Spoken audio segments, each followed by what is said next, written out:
We're doing a little presentation here. It's called Fundamentals of Technical Analysis, and I am going to be going into the basics of what technical analysis is, some of the basic tools, all that kind of stuff.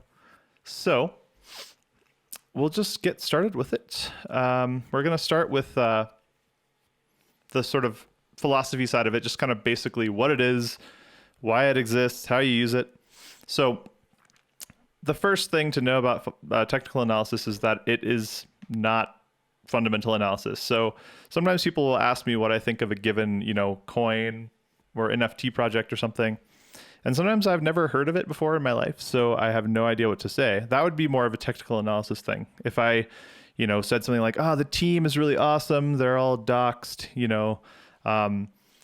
they have this guy from another project that was really successful. That would be the technical analysis side of it. Or the fundamentals analysis side of it. But the technical analysis side is purely the price action. We're just looking at the charts. We are not looking at anything else.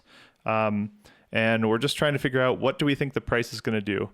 And a lot of that is really based on the psychology of the market. So with a lot of these patterns that we go over, I'm going to try to point out, why this pattern plays out. Like, what is the psychology behind it? Next thing I wanted to say about it is just that when we are thinking about technical analysis stuff, or I'm going to be trying to think more in probabilities, not in absolutes. So sometimes people will be like, what's going to happen with this ticker? And I just have to say, I have no idea. Because what I'm thinking about is what seems most likely, what's the next most likely, and what's sort of the least likely. And what happens on the chart is going to help me determine what I think is most likely. And I'm going to, be trading off of what I think is most likely. And if we get one of those scenarios that's less likely, then I'll probably exit my trade and I'll, be okay with that, because most of the time I'm going to win on that trade if it's the high probability move. And then the third thing that's sort of a basic philosophy / approach side to technical analysis is multiple confirmation signals.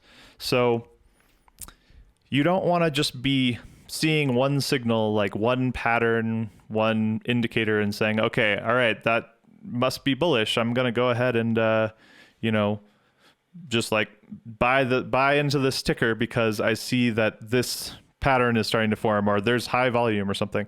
You want to have as many different signals as you can confirming that a certain move or a certain direction is going to happen. And the more you have, the more conviction you can have about your trade.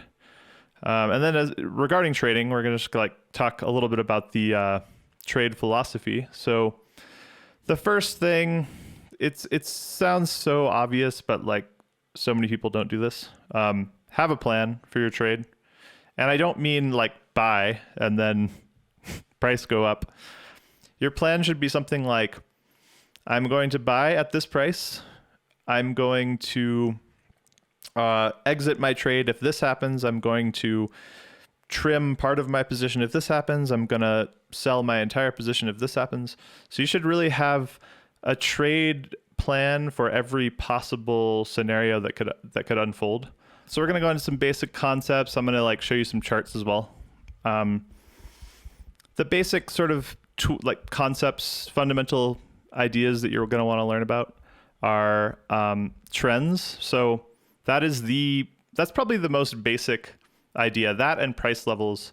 So trend is just the way that the price is moving.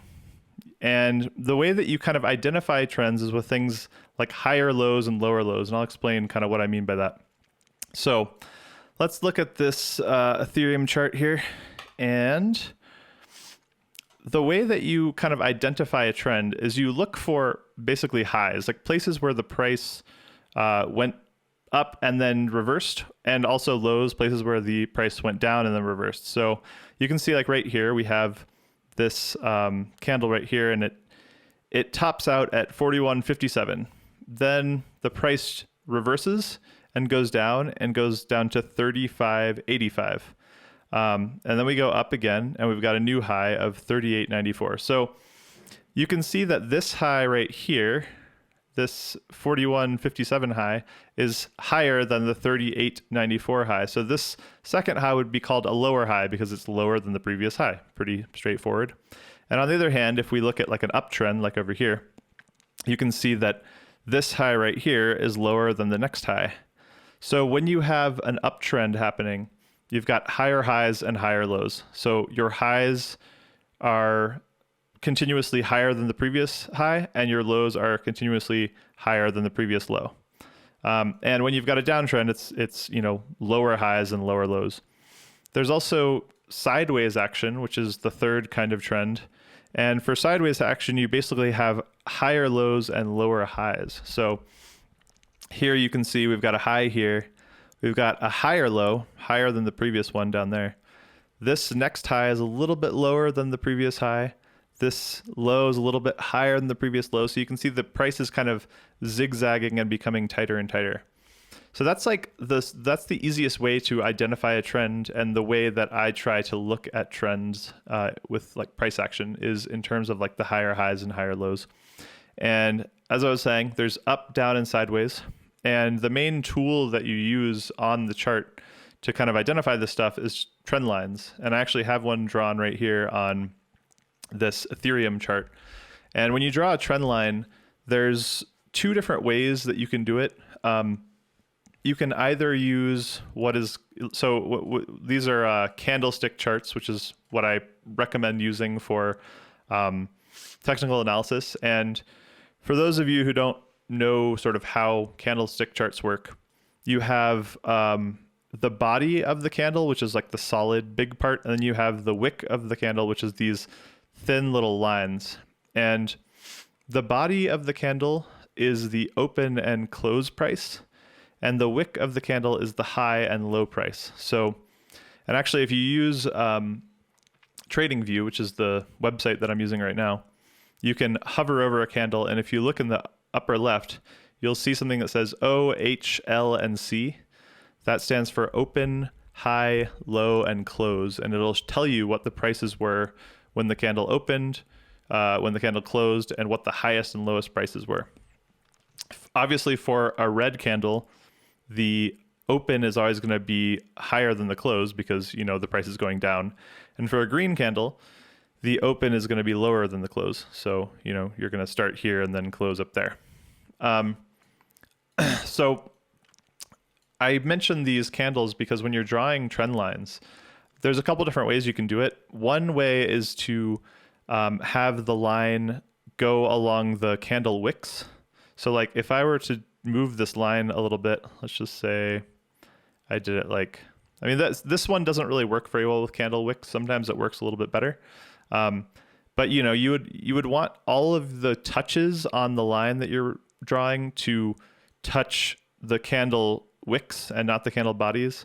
And if you went with the other way of doing it, where you try to draw these along the candle bodies, then you would want them to only be touching the candle bodies, and you don't want to be mixing the two, if that makes sense. So as you can see with this line, this is just a way of kind of visualizing a downtrend, right? Because, we've got the downtrend, and you can figure that out by looking at the lower highs and lower lows. But this line is also a place where the highs keep hitting and then rejecting. So we've got a touch here, we've got a touch right around here, touch here. And the more touches you have, the more that line has, the more sort of valid it is. It lends credence to the idea that line is really being respected by, traders and algorithmic bots and stuff like that. So yeah, that's kind of that's the trend, and you can have up and down trend lines. And I use trends and up and down trend lines as probably it's probably the main thing I use. I find it to be by far the most useful tool in technical analysis. There's all kinds of fancy tools out there and fancy indicators you can use, but I find that the trends are just one of the simplest and best working tools that exists out there. You can use them for things like, anticipating when you'll get a rejection, like you can see right now with Ethereum on this daily chart. you can see that we are rejecting so far off of this trend line. So if someone was doing a shorter trade, they could plan to short here, and they could basically, if they see that there's a clear break of that trend line, then maybe they exit their trade. And otherwise, they're going to be, riding that trade down to some price level that they anticipate reversal is going to happen. So that is the trend line and the trend. That's one of the main ideas. Another main idea is called price levels. Also, Rip Bompton, no problem. I enjoy sharing my TA up in the Scholars Discord. Price levels.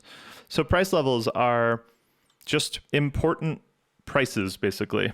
Prices where, the market reacts to that price.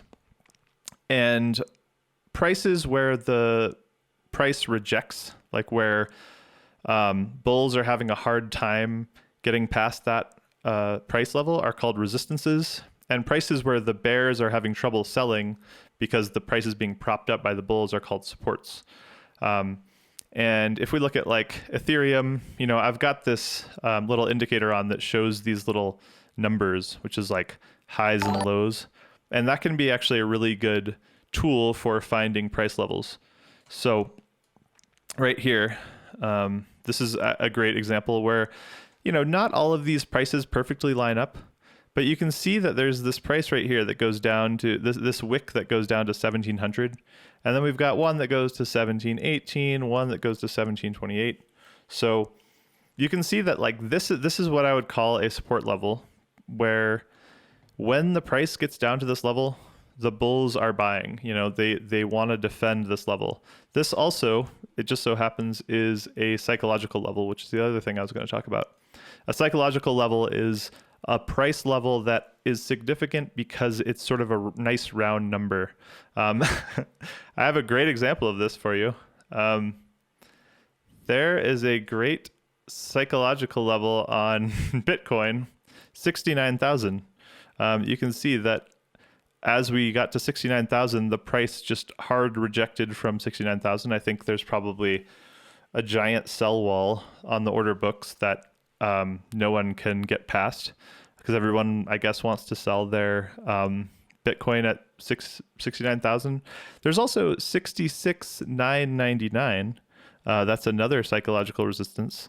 So anytime you see the price sort of rejecting off like a really nice round number, that is often just traders, picking that number as like the place that they're going to put their sell orders and stuff like that. So let's see, where am I? Yes. So those are price levels. And actually, let me say a little bit more about that.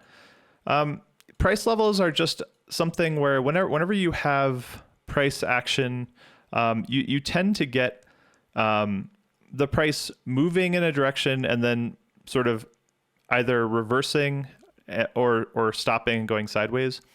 And usually it's like those levels where things reverse or where things stop and go sideways. Those are like the price levels that tend to be important.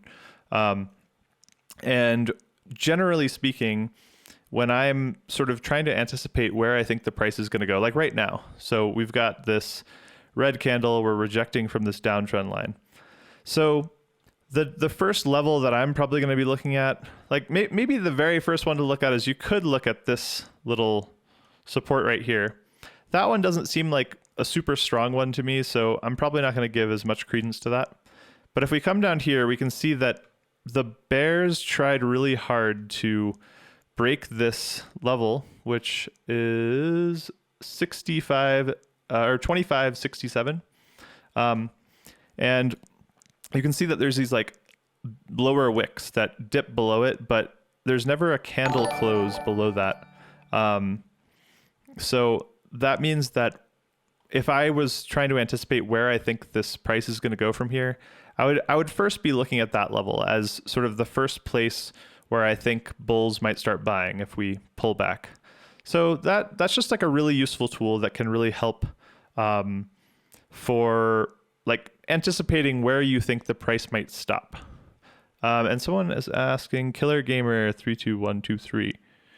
I can show the indicators. So And I mean, I'm going to go into this more, so don't worry. I'm not going to go into all of them right now, because I'm actually going to go into like a section about indicators. So I'm not going to do it right this second, but I'll kind of like walk you through which indicators I use shortly. All right, so volume. Volume is the third kind of basic tool that you need to learn about when you're doing TA.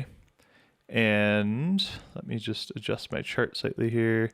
So volume is, yeah, no problem. Volume is really useful for trying to get a sense of like the strength of a move or to help confirm certain patterns. One thing that you should be careful of is that volume alone is not something that, it might not necessarily mean something, you don't want to like get too focused on volume, but volume can definitely help you see if like a move is particularly strong or if a move looks strong but actually isn't that strong. So this is like an example where, we see the volume kind of really picking up with this gigantic candle. And you also see down where this price dips down to 21.59. And there's a giant wick. That is like this giant candle to me shows that like the bulls are really defending that level. So as the price gets down, the bulls are piling in. And even though this candle is red and this giant bar is red, a lot of that bar is actually buying, because that giant wick shows that the price went really low and then people stepped in and started buying. So here I would say this, to me, this is like a sign of bull strength. We got a lot of selling and you can see there's like high volume there as we dump and we get this kind of extreme big candle. But then once we hit this level here, which, sorry, I have this like overlay that's right over the numbers. Okay. So it's like 24.10 or so. You can see that like now as the price is dipping below, we're getting really high volume and most of that is probably buying. And as you can see, like after that, we get a really nice bull move. So this could be a really good indicator. This is like an instance where, you see the bulls defending a level and this giant candle with high volume should be an indicator to you that like the bulls are probably going to start buying now because, they're obviously stepping in to defend this level in large numbers. And, we'll get into some other patterns here in a bit, but a lot of patterns that are, known patterns like cup and handle and head and shoulders and stuff like that you can kind of get some further confirmation on a pattern based on the volume. And crypto, I will go into my setup. I'm going to keep on sort of my like scheduled programming, and then I'll like come back to that and I'll go into stuff like, the setup that I recommend and the indicators that I use. All right, so those are the basics. Now we're going to go on to indicators. And I mean, I think of these as basics because they're just like, so they don't require any like fancy math. It's just price levels, is the price going up or is it going down? And volume is just, kind of built into your chart. So now we're going to look at indicators. One of the most common is RSI, which stands for, and let me add this, Relative Strength Index. And it's slightly more complicated than this, but the easy way to explain what it is it's like all of the up closes, all of the like closes, the like closes that happened, that were like bullish closes, I guess, green candle closes over all of the down closes for like a given period, So, you'd take all the up closes in the past, and usually 14 is the default period.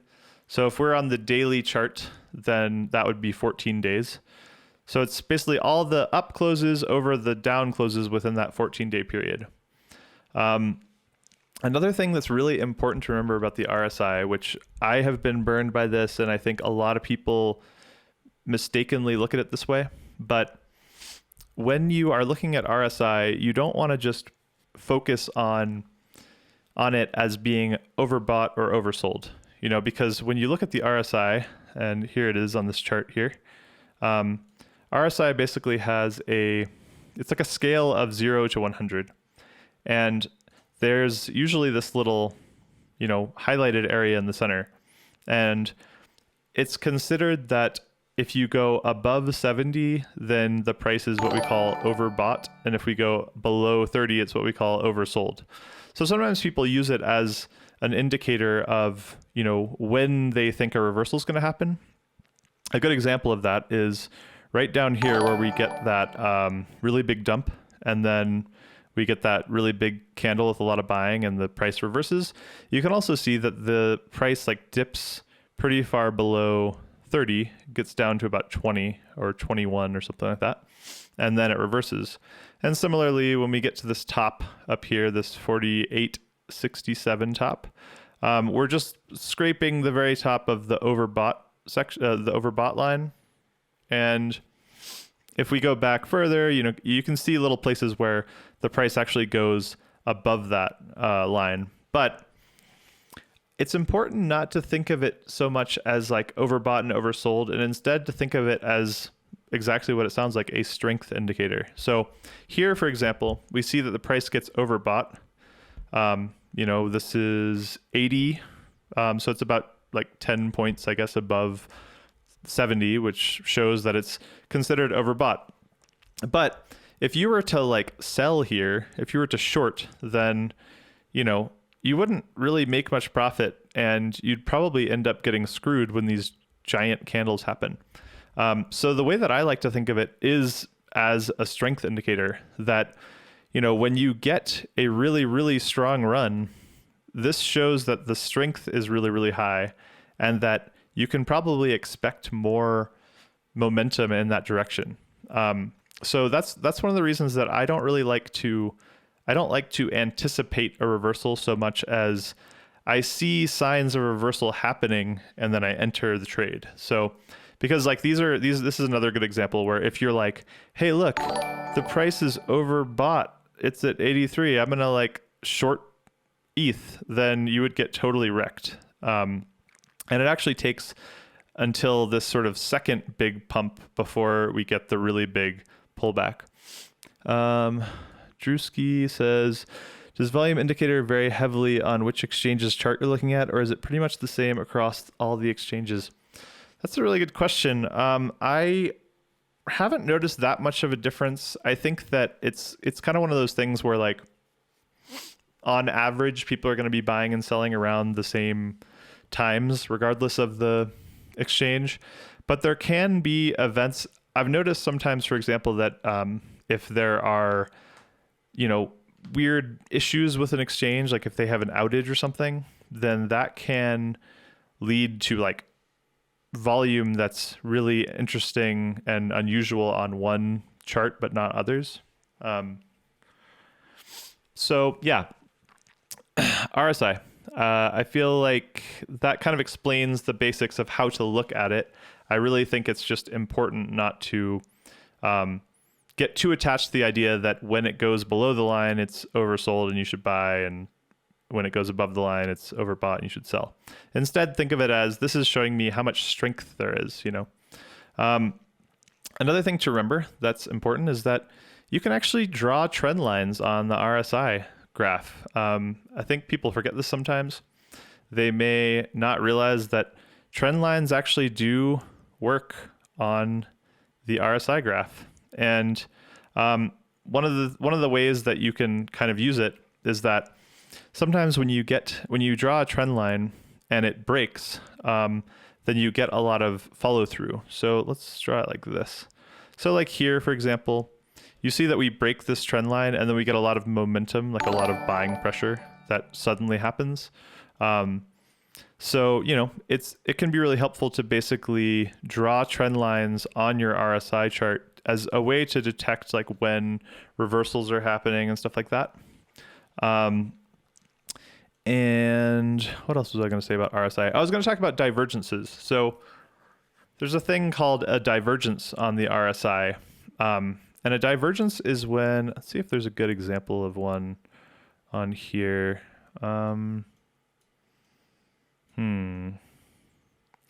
Okay, here's kind of an interesting one. Oh, actually, that's not a great one.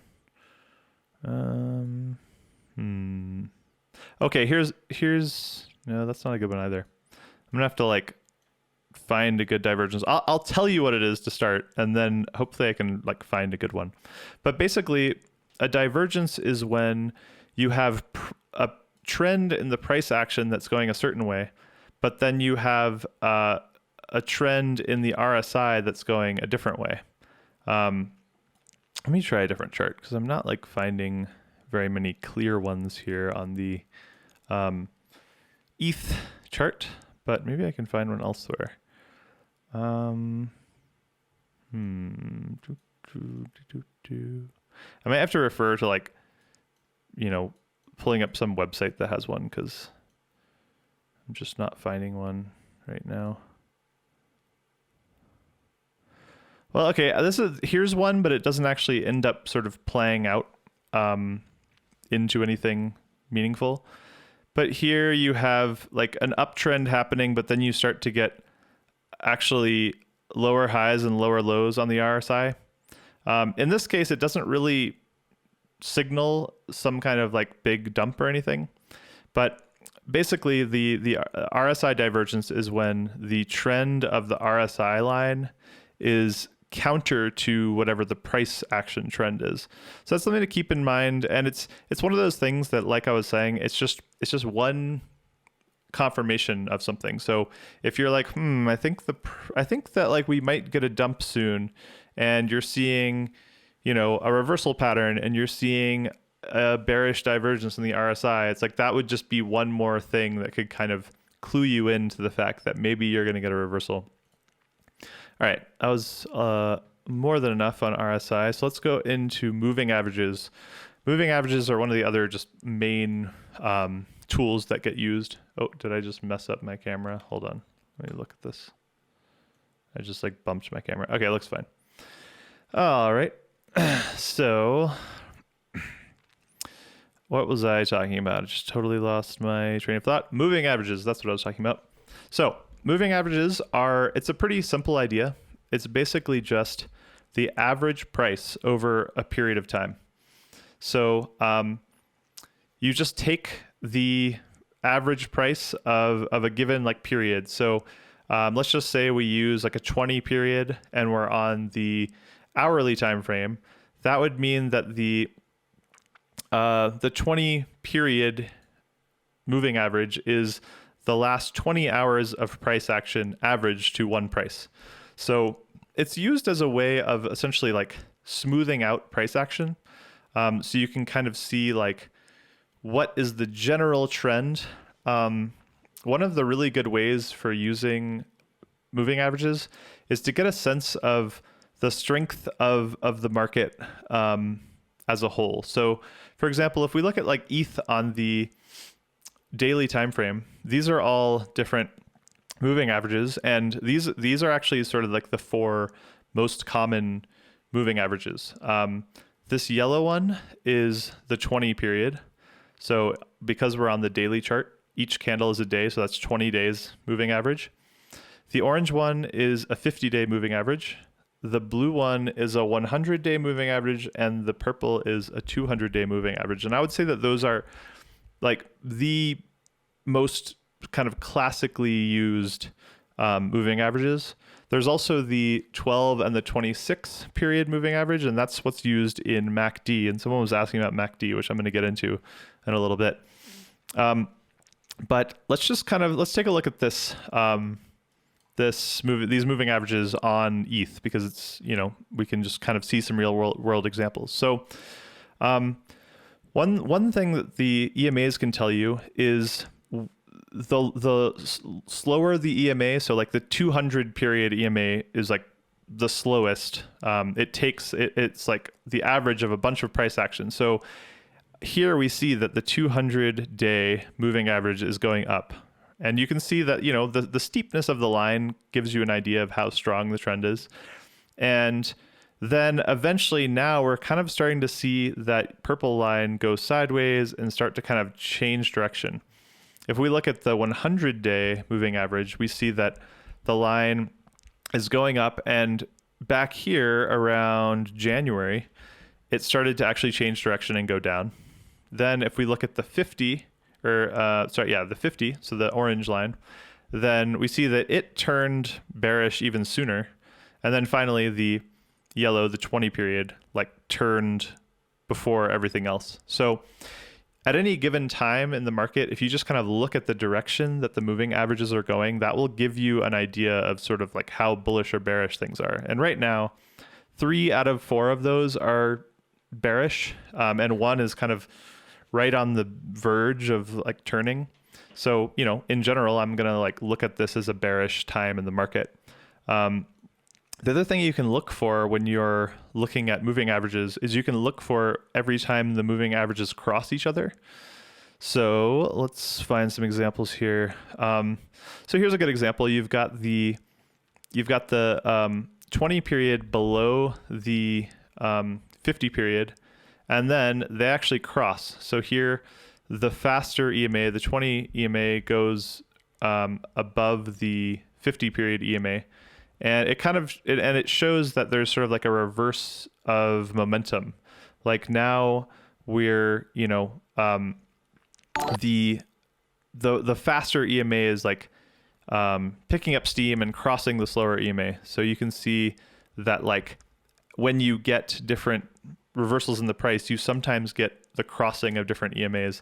And I think there's like a pattern, and I feel like I should definitely know this. I want to say it is the 50 and 200 day crossing, which is called the death cross. That's one that you hear about a lot. I think people like to talk about the death cross because it sounds like so morbid, and it probably gets them like a lot of like clicks or something. But yeah, EMAs are super useful. They also can serve as they can actually kind of serve as resistances. So a good example here is if we look at this 20 period EMA, the yellow one, you can see that like the price goes a bit above it here, but here it kind of bounces off. Here it doesn't quite make it there, but it rejects. And then finally we get a little bit of resistance as the 20-day gets hit by the price, and then it like breaks through.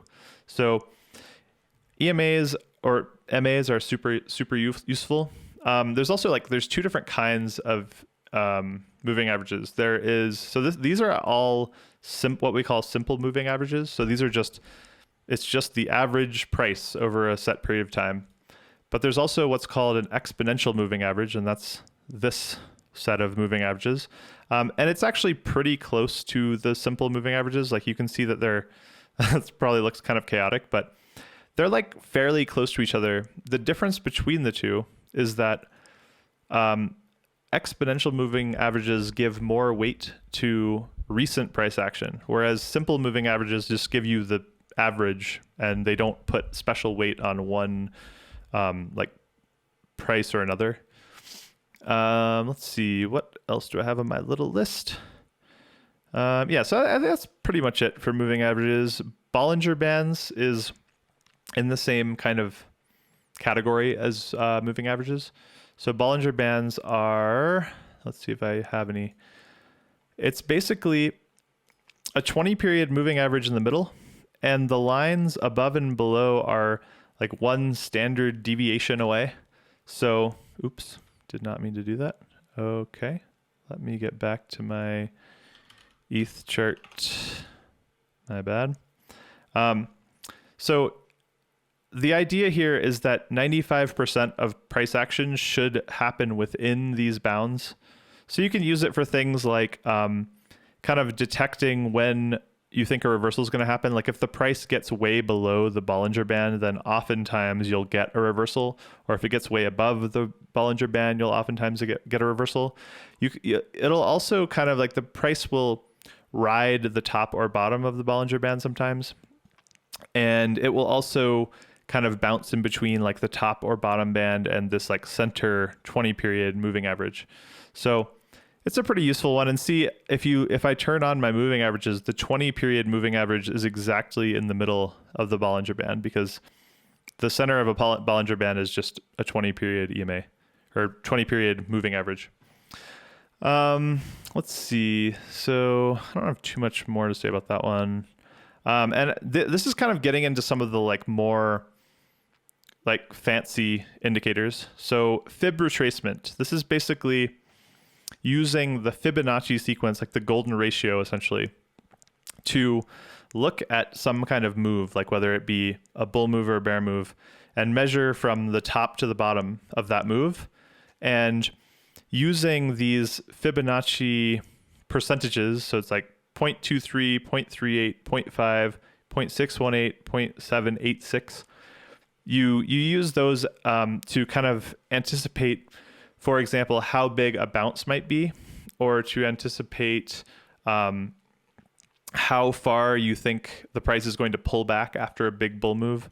So let's just let's see if we can find like a good example to use this. This is one that frankly I don't use like super often.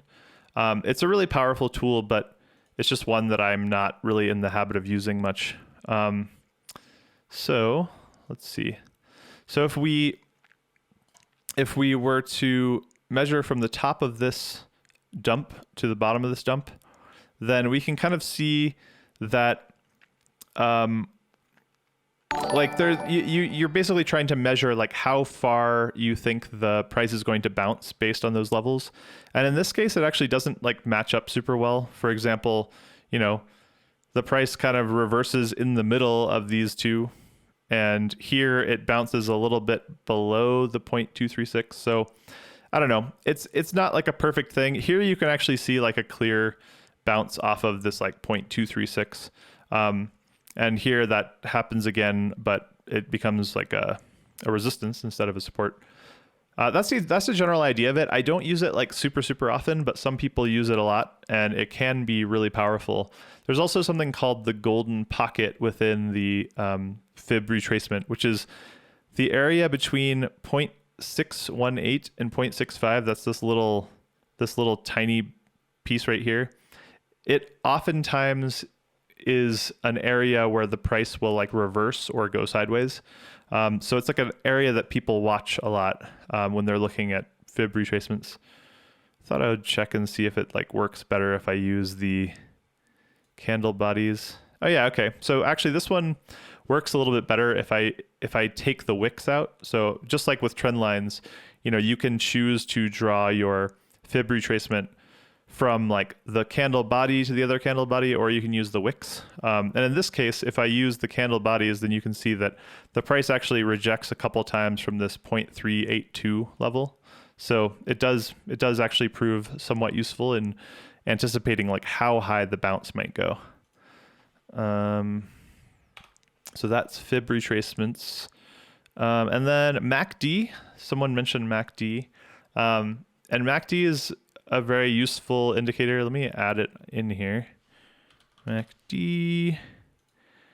So MACD is basically taking two moving averages, the 26 period and the 12 period, and looking for places where they cross and sort of like getting a feeling for how far apart are those two EMAs. So let me see if I think I have a 12 and a 26. Yeah, okay. So here's my like 12 and 26. So these are EMAs, so it's going to be different than what we're seeing in this MACD.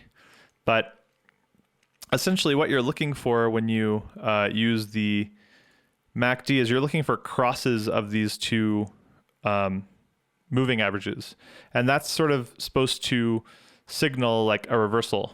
And here's an example where, you know, we get across here right before this giant bulk or bear candle, and then we get a little bit of distance between the two moving averages, and here it crosses, it gets like a bullish cross, and that does pretty well coincide with this bull move. And you can kind of like in this particular implementation of the MACD, you can see that it has like these little bars in the middle. That's basically showing you the distance between the two EMAs. And you can kind of use that as like a gauge of strength. So you can see here that, you know, when we get this big bull move, these bars get like bigger, and there's like just a series of big green bars. That's just showing that like the difference between these two moving averages is like getting larger. And oftentimes when the difference between those two gets really, really large, then you will see some kind of reversal start to take place. Here's a good example where you see you can see these red bars getting bigger and bigger and bigger, and then they max out here and then start getting smaller and smaller until we cross and, get sort of a little reversal there. I think that MACD is definitely a useful indicator. I don't use it that much, but like any indicator, it's best used with a lot of other indicators. You don't want to use it by itself. I'm not going to look at this and see that it's crossing and be like, okay, I'm definitely going to buy or I'm definitely going to sell. I'm going to use it in addition to other tools in my arsenal. I'm going to use it along with other moving averages. I'm going to use it along with RSI, and I'm going to use it along with trend lines and price levels. So I think I do think it's a great indicator though. There's many other indicators. There's like so many that I can't even begin to list them all. If you go to Trading View and go to indicators, there's just like so many. There's just giant lists of them. Let's see, where am I on my little roadmap? Oh yeah, okay, we're getting into like patterns now. Before I do that, I think I'm going to take a second to address, people have been asking me about my setup. So let me go into that a little bit. So this is a charting software. Well, I mean, it's a web app, so you don't need to download anything. But the website is tradingview.com. So let me type that in. Tradingview.com. And they have different plans that you can get. And the free plan is still pretty powerful. The other plans will let you have more indicators on your chart, and it will also let you like save charts. Like I can just like pull up charts that I can like pull up a chart with like a pre-saved ticker and pre-saved indicators and everything. So having the premium version will let you do that. And if you're into stocks and stuff, then like sometimes certain data costs money because, I don't know, I guess the Wall Street bankers, man, they want to like charge you for their info. But I like to use these, I like to use candle charts. I know a lot of people who actually use these Heikin Ashi candles, which these like one candle starts at the middle of the previous candle, and it's really good for seeing like trend reversals and stuff. I know a few really good traders who use these kinds of candles, so that's another thing you can consider using. But I like to use just like the normal candle charts. And the time frames that I like to use the most, if I like to do a lot of swing trading, and swing trading is essentially like trades that last more than a day. So, when people talk about day trading, they're talking about buying and selling in the same day. But I like to do a lot of swing trading. So probably my kind of go-to time frame is going to be the daily time frame. And if you look up here in the top left, there's all these different time frames that you can choose, and you can also add your own. You can like set your own custom time frames. Like you could do like a 3-day if you really wanted to. And whatever time frame you choose, each candle will represent one unit of that time. So like if I go to the 4-hour, then each of these candles represents 4 hours of price of like time where the price is changing. The daily is probably my go-to. I find it to be sort of the most helpful because you can see in general what's going on with that ticker. The weekly is also really, really good for getting kind of a longer view of what's happening. And it can be really useful to look at the weekly sometimes when you see that there's like that people are kind of freaking out about, a pullback or something. Yet if you look at the weekly, you see that it's not really that big of a pullback, or maybe you're actually even still in an uptrend despite the fact that the price is pulling back. I mean, I remember back here when this big red candle happened, I was noting that we still hadn't even set a lower low because the previous low was 26.50. We hadn't even gotten down there. So if the price had just continued, we could have like kept going and been in a weekly uptrend. So I was a lot less worried. And when I saw this big candle and we actually broke that level, that made me feel sort of like generally more bearish about the situation. I also use the monthly a lot. The monthly really gives you a zoomed out perspective where you can really see like, hey, this like giant pullback is actually so tiny in the grand scheme of this bull run. This actually gets, I should touch on log scale. So right now I have this set to log scale. And what that does is instead of it just being like this linear thing where $1 always takes up the same amount of like vertical space on the chart, it actually uses a logarithmic scale. So it tries to give you a more accurate representation of how big the move was as like a percentage of the like previous price, if that makes sense. So it makes charts, it can make charts look like a lot more normal that would otherwise be kind of like squished. So like here you can see that we get like this, you know, we are down here at $5 and then it like gets all the way up to $14.20. And then like it kind of just bounces around down here, but there's a lot going on here. I mean, we go from 80 all the way up to 364, and that doesn't really look like much on this chart because we're just using a linear scale. But if we change it to a log scale, you can see a little bit more of the detail there, how we pull back to 80, but then we get this like, you know, bigger move up and then a pullback that gives us a higher low. I just find that it works a little bit better than the linear scale for most things.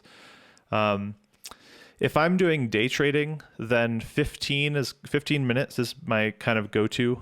That's probably like the first thing that I'll start with, because to me, 15 minutes is long enough that you're not going to get faked out very much, but short enough that you can capitalize on some of the really big intraday moves. Like, for example, this really big spike here is not really that significant. It's not nearly as significant on the daily time frame, but there's a lot of money to be made, and there's a tool that actually will, let's see, we can look at like the percent move by choosing this price range tool. So yeah, this is like a 5% move that happens over a couple of hours. So if I'm doing day trading, I'm probably going to start with the 15 minute.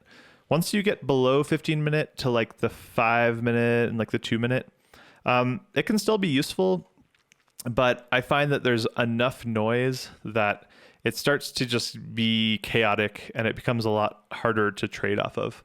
One thing you can use it for is if you see a reversal happening on one time frame, like you'll see a reversal happen on the 5 minute before you see it on the 15 minute. So it can be kind of useful for getting, like, switching between time frames can be really, really useful for getting a sense of like what's going on with the price. And the main indicators that I like to use, I like to have volume on my chart always. Sometimes I have a VWAP, which means the volume weighted average price. That can be useful. I actually don't use that one super often. I always have moving averages. As far as moving averages go, it's kind of tricky because I know a lot of old school chartists and like, technical analysis people will use simple moving averages, especially for they'll use the simple 100-day moving average or the simple like 200-day moving average. But I also find that sometimes the exponential moving averages work better. And in my experience, it seems like the exponential moving averages work better for like shorter periods of time. So the faster EMAs, 12 and 26 or 20, those can work really well with exponential moving average. But I tend to use the simple EMAs just because I know that a lot of like technical analysis people use that. And at the end of the day, there is this thing that is sort of known as like the, it's like the self-fulfilling prophecy. Like, these patterns have developed out of like market psychology, but now people know about them and they'll anticipate them, and the price will actually sometimes follow technical analysis because so many people know about it. So I try to use the stuff that I think people are actually looking at. And to me, I know that like the 50, the 20, the 50, the 100, and the 200 simple moving averages are used by a lot of people. So that's why I have those. I always have RSI on my chart. The ones that I kind of like use every once in a while, if I'm doing stocks, then I use this one called pivot points that I think is like one of the best stock trading indicators that you can possibly have. It basically develops these price levels based on the previous day's price action. And a lot of times these price levels, especially on like the very long time frames, can be really, really useful when you're trading, and I'll turn it on so that you can see like previous pivots. But basically, I've found that when I've been trading, there's oftentimes like levels during that day that end up coming into play and being really important. Like you can see that I have noticed with these that they don't like, the price doesn't perfectly bounce off of them usually. But here's an example where you have this support 1 level, and you can see that like that's kind of where bulls started buying and where we got this big wick down. So pivot points I use sometimes, but not always. In crypto, I will sometimes use the DMARC pivot points, which is like a different, it's a different like calculation than the traditional. Those can be helpful sometimes, but it's something that I use kind of sparingly. Another one is Bollinger Bands. I do sometimes use Bollinger Bands, but it's not one that I rely on very much. By far, the things I use the most often are RSI, trend lines, and price levels. I mean, trend lines are by far my like bread and butter that I use the most often.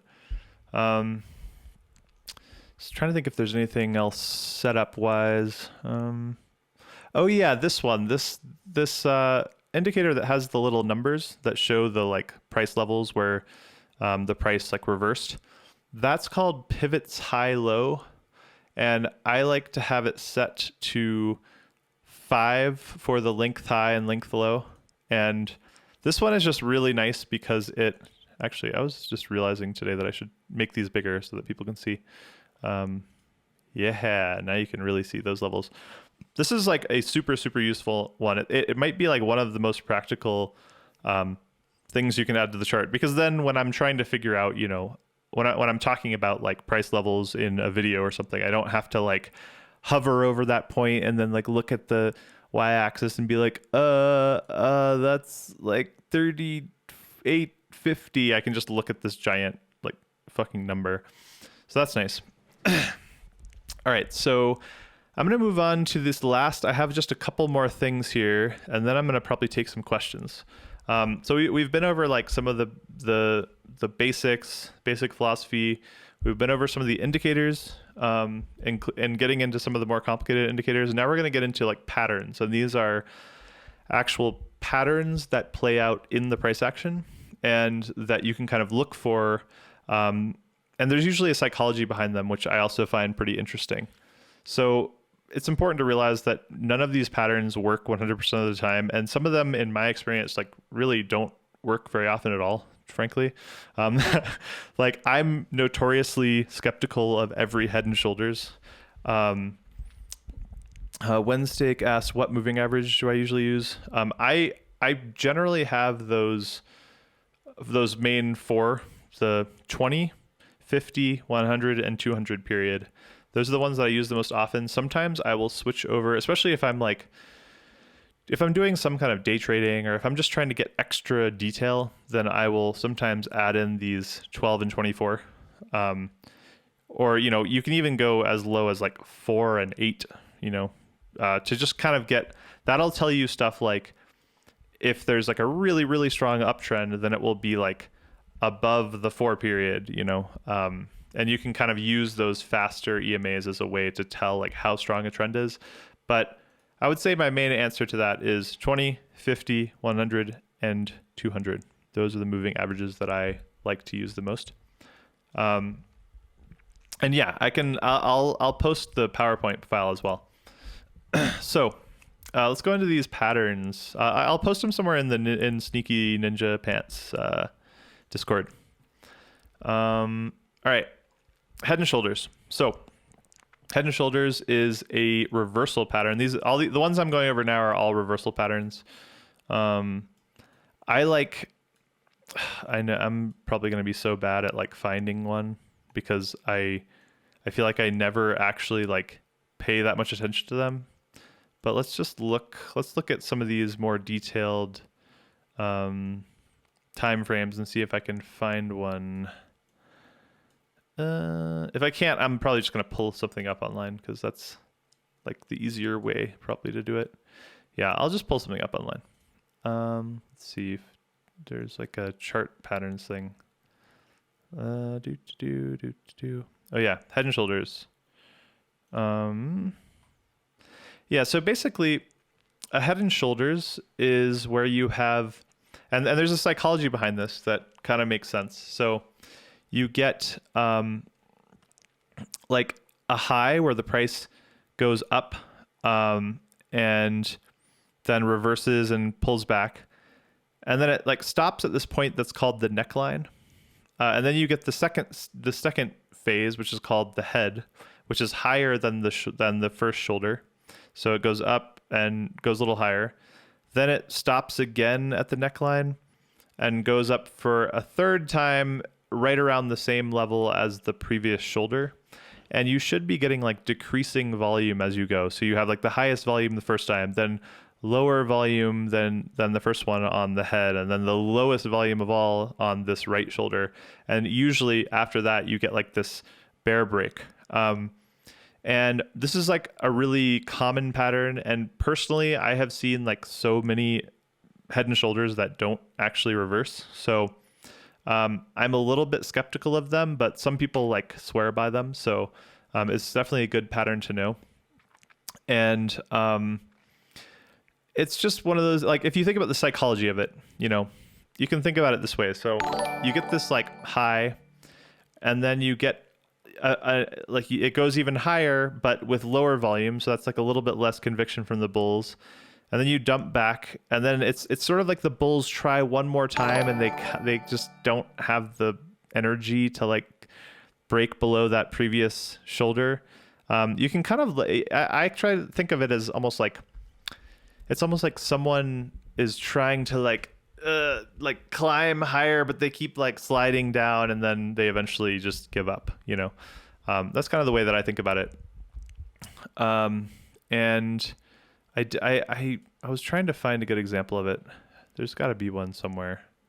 It's also one of those patterns where like sometimes you see the pattern and it's sort of like a janky version of the pattern that doesn't quite fit. So I don't know. I'm not the hugest fan of it, but I feel like it's like, you know, a very common pattern that is worth knowing about for sure. Oh, okay. Here's a good one actually. It's not perfect, but you can kind of see that like here you have this first attempt up, then it goes higher, and then it goes back to basically the same level and then dumps lower. It does get increasing volume, which is not common on a head and shoulders, but yeah, that's a good one to remember, even though I'm personally not like the biggest fan of it. The double and triple tops are, I like them a lot more because, you know, they're not as sort of like definitive as a head and shoulders, but to me, a double top is like just very clear. There's not a lot of ambiguity. So here's a great double top on Bitcoin on the daily time frame. So and a double top is like a similar psychology where, you know, you have the bulls. We get this really, really big green candle. We break this downtrend line, so that's a very bullish sign. We get this tiny red candle. Then we go higher. We sort of close around this like 44,400 level. Then there's like a small pullback, and then bulls kind of try again, but they basically get stopped at the same place. So you can kind of think of it as the bulls, you know, they get stopped at a resistance level. they pull back sort of like, it's almost like they're gearing up for like another try, and they try again and they like get stopped at the exact same place. And it just shows like, okay, actually the bears are pretty strong at this level and we're just not strong enough to break that yet. So we get a pullback. And this is a double top, but a triple top is just the same thing, but with 3 attempts instead of 2. That's one I actually really like. It doesn't always play out, but it's one that I don't spend as much time trying to analyze, like, is it a head and shoulders? Like, oh, that's kind of a wonky shoulder, or that's kind of a wonky head. This is just like, hey, look, there's 2 tops. It's a double top. It's so freaking easy. Let's see, wedges. So a wedge is another reversal pattern that is essentially when the price is going up or down, but it's also becoming like the range of the price is getting tighter and tighter. Here's a really good example of one on Bitcoin. So here is, we're going to draw like sort of an uptrend line using these like candle bodies. This dips a little bit below it, but it's basically 3 touches there. And then we're going to draw our top line. And again, this goes a little bit above it, but it generally fits the pattern.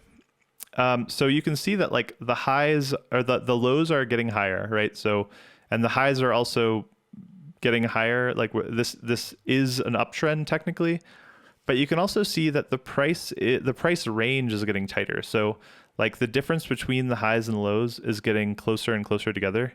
And then eventually it gets tight enough that it breaks. And with these wedge patterns, the way that it breaks is like opposite of the direction that it's going. So a rising wedge, aka like this one that's going up, more likely will break bearish. So, and that's what we see here. You know, we see the price going up, we see it getting tighter and tighter and tighter, and then eventually it breaks bearish. And like the clear break of this trend line is sort of like the signal that things are about to dump.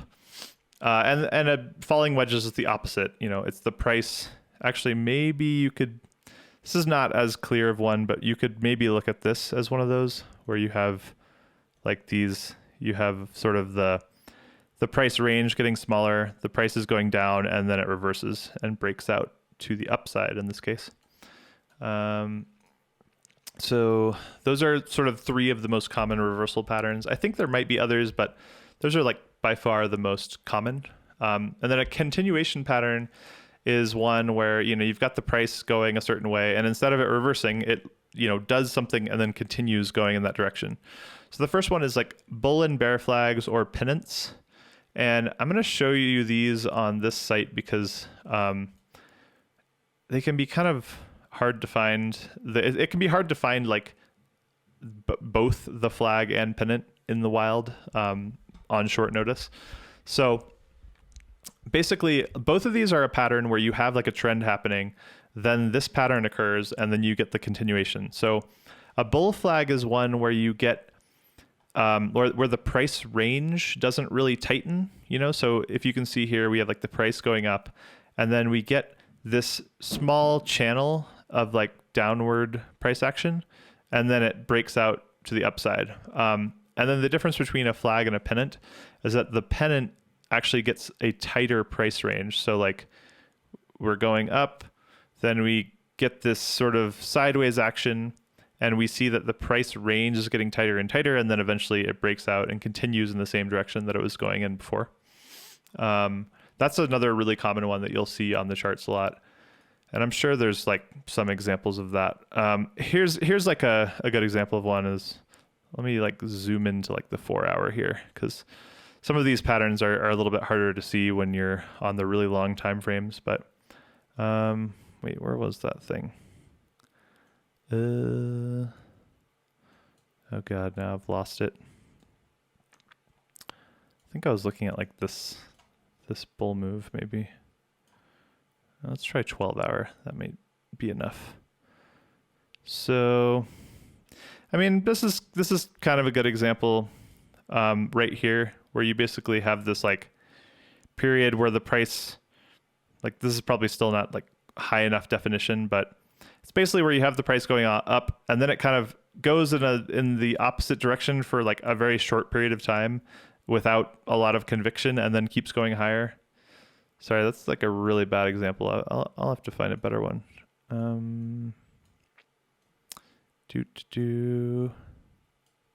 Let's see, maybe this one. No. Okay, well, this might be a good one. This might be like an example of like a pennant potentially, where you have like this big bull move, and then the price basically goes sideways for a second, and then and the range gets tighter, and then it like breaks to the upside. Kind of failing to find like a really good textbook example on the chart, but hopefully you get the idea and you kind of see more or less what I'm talking about. There's another one where there's just like a single green candle. It's like big dump, little bit of buying there, and then the dump continues. Let's see. Okay, triangles. So triangles are like they kind of look like wedges, but they're a little bit different, because whereas with a wedge you have sort of like two sides like getting narrow and narrower in some direction, a triangle has one side that's like basically flat. Like one of the levels is just staying the same and not really like going up or down. So here I drew one out ahead of time because I knew I would have like a horrible time finding one. But this you could probably consider a triangle. So we've got an uptrend going. We've got like the price going up. And then here we get these lows that are getting higher, but the highs keep stopping right around this like 2000 level. And then eventually we get like the continuation to the upside. So basically it's similar to like a wedge, except that one half of it is just like a horizontal line. Like it's like the price bumps against that one level over and over again before like continuing higher. And that's a continuation pattern. So if the price is going down when you get to that triangle, then it'll probably continue going down after. And if the price is going up when you get to that triangle, it's probably going to go up after. Megaphone. Okay, so this one might be hard to find on the chart, but a megaphone pattern is basically where like, let's see, let me see if they have it in here. I'll just like type it in, megaphone pattern. This is one where instead of the price getting tighter and tighter, the price actually gets like more and like wider and wider essentially. So, oh wow, that's okay. Here's like a good example of it. So see how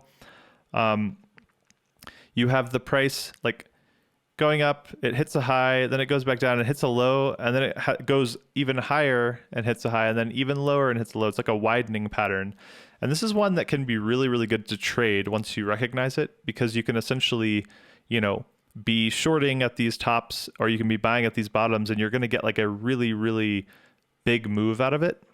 And it's oftentimes considered like I think it more often happens when the price is like going down, and then you get a megaphone and it continues going down, but it can happen in either direction. This is like a really good one. If you can recognize these, they make for like incredible trading. And let's see, I think that's all I really have in terms of the patterns. There's other ones, like there's stuff like cup and handle, and I don't know, there's like other obscure ones, but to me, those are kind of like the main ones that I think are important, and the ones that you're going to see and like hear about the most often. So I think that's like basically all I have. And I wanted to just have like a period for questions. So if anybody wants to like type some questions in the Twitch chat, I'd be happy to answer them the best I can.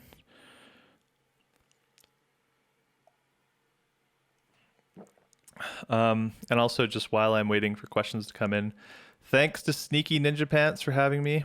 I appreciate it. This has been really fun. I love talking about this stuff. And I'm recording this video as well, so I will have this on my YouTube, and I'll also, I'll send it to Sneaky Ninja Pants so we can put it on the Discord server. I'll also put this little slideshow up there. Yeah, no problem. Um, okay, I'm assuming that's Sammy ETH. Yeah, no problem, Killer Gamer. How applicable do I think this is to NFTs? So I do think it's applicable, especially if you're actually able to look at like a graph of either volume, or if you're able to look at like a price graph of average price. I know that there are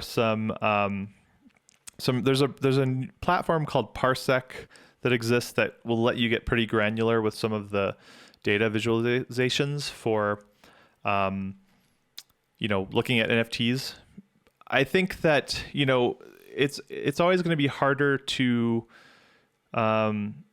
it's going to be harder when you don't have as many tools, you don't have as much data to work with.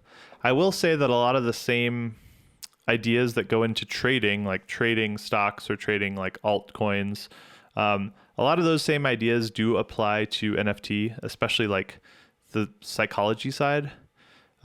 So some of the same things that are mistakes psychologically speaking in stocks are going to be mistakes in NFTs as well.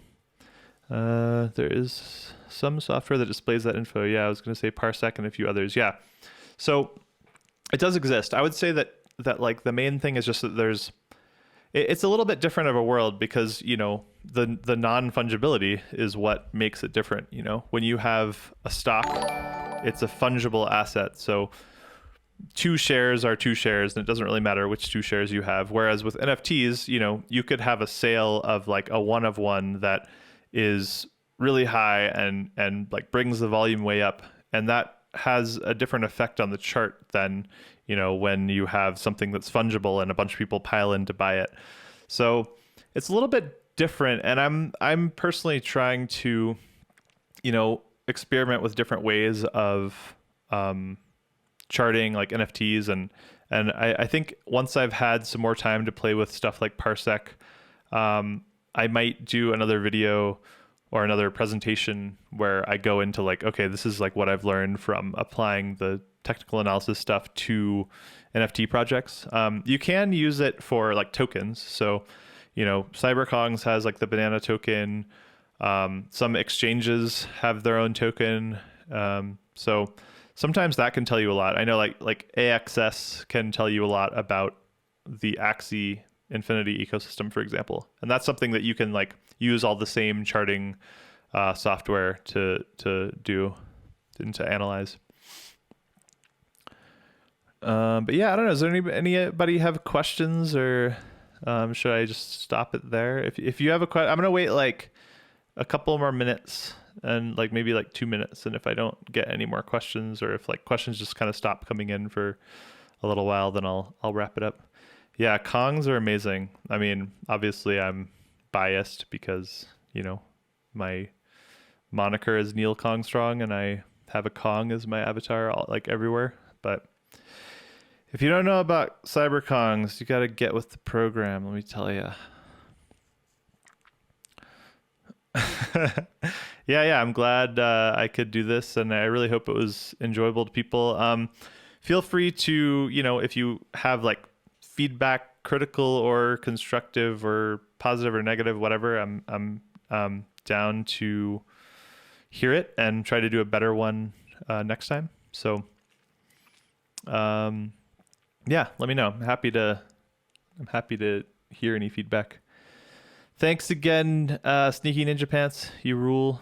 This has been fun, and I will see you all next time, I suppose. Goodbye.